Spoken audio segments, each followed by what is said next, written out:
I can still hear the sound of the champagne cork popping, the sharp, hollow crack that split the laughter around us. I was holding a glass of rosé when I saw it. Just a glance at first. His hand. On her back. Too low. Too familiar. The kind of touch a husband forgets is visible to the room. That was the moment my stomach sank, a silent descent into something dark and airless. My husband, Daniel, didn't even flinch. He smiled, that same calm, practiced smile he wore at every social event, part charm, part performance.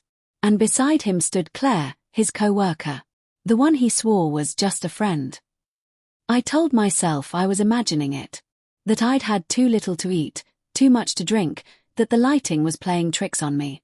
But the moment her eyes met mine, and she quickly looked away, I knew.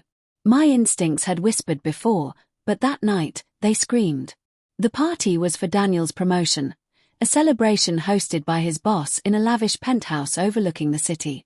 The music was low, the lights golden, and everything smelled of wealth, aged whiskey, leather furniture, expensive perfume. People congratulated him, clinking glasses, calling him the golden man of the hour. And me.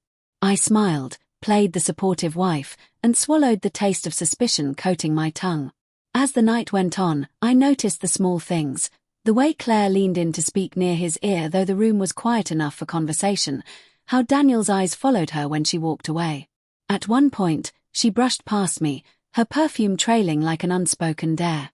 "Kimberly," she said, her voice too sweet, "you must be so proud of Daniel." "I am," I replied, my tone steady but my chest tightening. "He's worked hard." She smiled again, that smile women give when they both know something the other wishes wasn't true. Later, I caught Daniel at the balcony, phone in hand, his expression unreadable. When I approached, he locked the screen so fast it was almost instinctive. "Who was that?" I asked softly. "No one," he said too quickly. "Work stuff. You know how it is. On a Saturday night." He chuckled, pulling me close. "You're overthinking again." Maybe I was. That's what I told myself as I tried to match his rhythm when we danced later, pretending everything was fine. But when he whispered, "You look beautiful tonight," something inside me broke, not because of the words, but because I realized they didn't mean what they used to. The next morning, I couldn't shake it. While he showered, I took his phone. My hands trembled so badly I almost dropped it when I saw her name, Claire M. pinned to the top of his messages. My heart hammered as I opened their chat. The first message was weeks old. "Don't forget your tie. I love when you wear blue." The latest one read, "Last night was perfect. You were perfect. I can still feel you." I stared at the words until they blurred. My throat burned, and I pressed a hand over my mouth to keep from making a sound. Every message was a thread pulling apart the fabric of my life. Jokes, secret plans, small confessions. Love in the shadows. I didn't confront him immediately. I couldn't. I went through the motions for days. Breakfasts, shared car rides, polite conversations. But everything felt like a scene from someone else's life. The man beside me wasn't my husband anymore. He was a stranger playing his role too well. At night, when he slept, I'd lie awake staring at the ceiling, replaying every moment of our marriage. The way he used to look at me, the promises we'd made, the nights we stayed up talking about our future. I wondered when it all began to rot. 3 days later, I finally spoke. "Daniel," I said quietly one evening, as he read emails at the kitchen counter. "How long have you been sleeping with Claire?" He froze, his fingers hovering over the keyboard. "What?" "Don't," I said, my voice trembling. "Please don't lie." The silence that followed was unbearable. He didn't deny it. Not really. His eyes softened, his shoulders slumped, and that was all the answer I needed. "Kim, I didn't mean for it to happen," he said finally. "It just did. I was lonely, and you were distant." "Don't you dare," I snapped.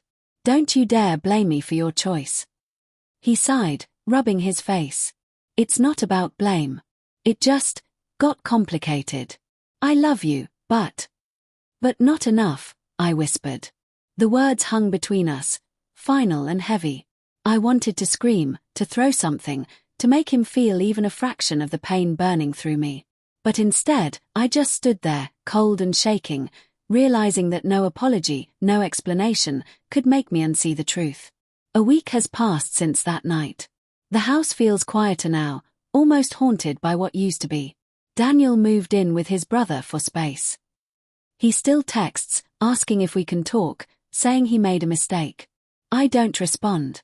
I walk through the rooms we built a life in, the kitchen where we cooked together, the couch where we'd watch movies, and everything feels foreign. Betrayal changes the shape of a home.